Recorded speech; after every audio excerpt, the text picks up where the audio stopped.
the present trajectory, if it continues, clearly would challenge America's dominant position. Clearly. I mean, the US the dollar is the global reserve currency right now. Nothing else is close. And transacting in the dollar is a huge advantage for the Americans who can continue to print money with reckless abandon and run massive deficits and have lower interest rates as a consequence. China does not have a convertible currency.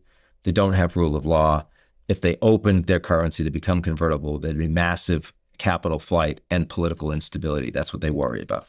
So they don't compete with the US there. China's military is still a fraction of the capabilities of the US. They're watching what's happening in Venezuela, in Iran. They don't have that capacity. They're not close. They're building their nuclear weapons out. They're building their conventional weapons out.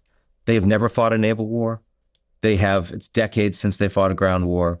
They're not capable of doing these things. So is there any concern with China? Yes. What is that concern? The concern with China is that the world-changing new technologies out there, the Chinese are investing at scale.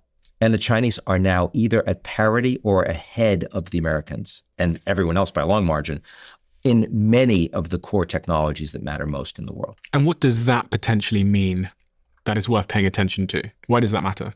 It means that they can set the rules. They can set the standards. They can sell the products that you need them, that if they determine that they're going to shut you off, you're dead, right? Europeans were so dependent on Russia for gas and for oil.